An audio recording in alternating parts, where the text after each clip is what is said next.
The Merchant of Venice, which you didn't do, Shakespeare. Yeah. Why do we have the drama? It's around a man who borrows to go and trade and buy goods. But when the goods are coming back, the sea becomes so rough and he loses everything.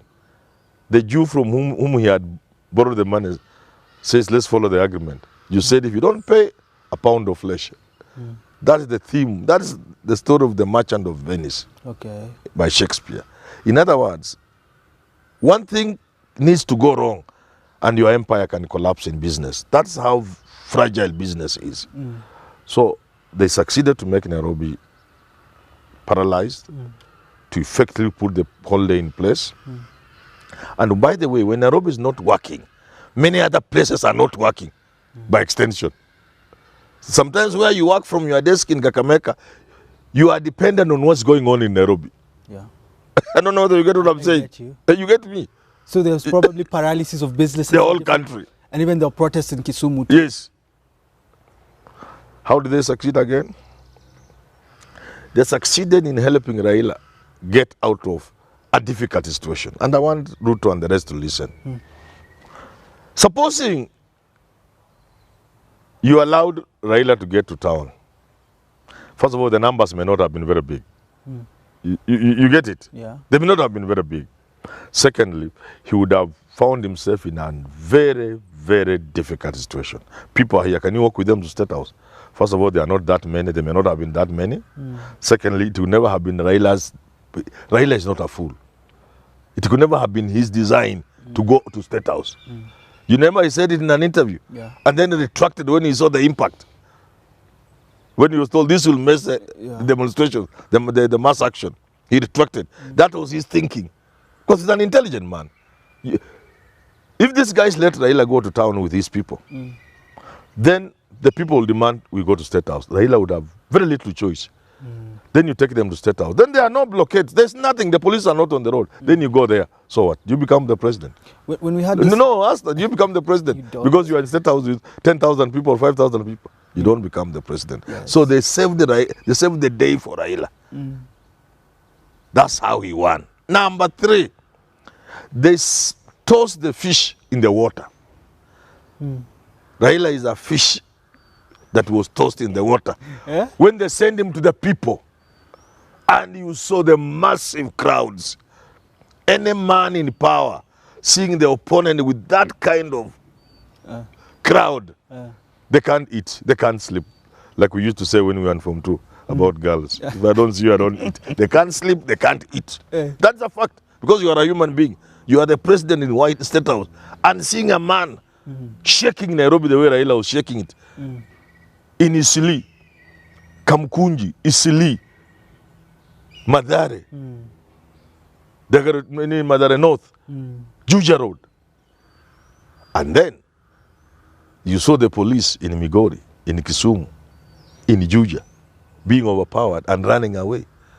You're still looking for how Raila could have succeeded in this thing yesterday. What does it tell you about the next? If there is a next. We had this conversation yesterday. We recorded it around 2 p.m. You told me you hadn't seen a strategy, but at that point Raila hadn't turned up. Yes.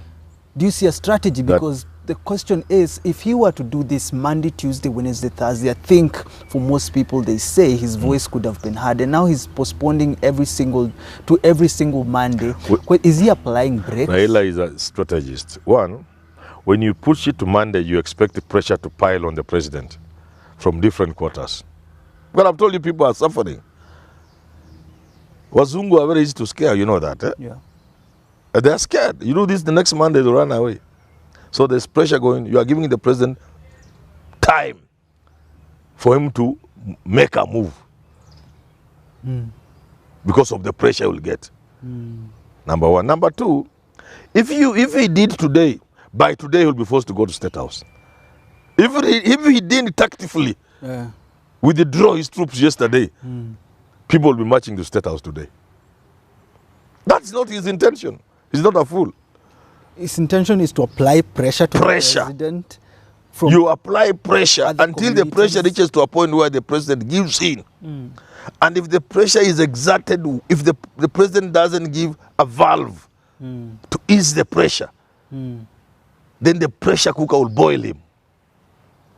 then your work will just be to have dinner. You see how the strategy is working? If Ruto is not seeing this, then they better employ me. So for you say... They would have messed him yesterday if they would have allowed him to come to State House. To CBD. Now that they have had this, they will try to do that. The strategy from Raila will now change. Raila is a political genius, a master strategist. And these people are not Raila's match. And I must remind them, they don't know Raila. I hope by yesterday they have now begun to accept and to agree that they don't know Raila. They thought they knew Raila. This is a political genius, a master strategist, a man as unpredictable as anything. When you look at... He's an enigma, they say, wrapped inside a riddle. You cannot understand Raila very easily. But now you look at those One crowds, moment it looks like he's finished. I think I was with you yesterday and I read a tweet from someone saying if he had those crowds, he would have become president. If he had half of that crowd, how long can this situation last? Because the president says, I am not Uhuru, I am not Kibaki, I am not Moi. We will deal with Raila permanently. How long will this situation last? Because now he's the president. Of course, Raila has close to 50% of the country of his supporters. How long can this situation last of every Monday, maandamano? I said long time ago, from the time this thing started, this country will be as peaceful as Raila wants, as his strategy applies. You don't know his strategy on Monday.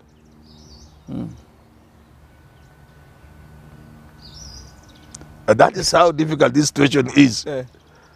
And the option for the president is to talk to Raila. Not in a handshake. Talk to Raila and everything is gone. Kwisha, you just continue being president. Take the risk.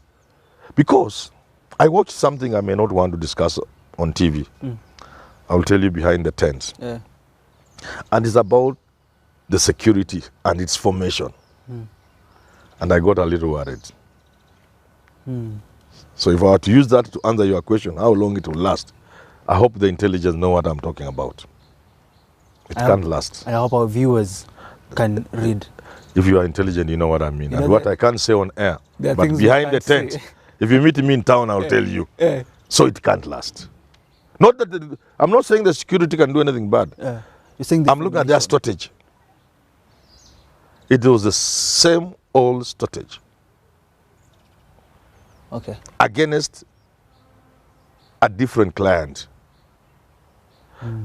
It's like a doctor who has just woken up from his grave in the 1960s.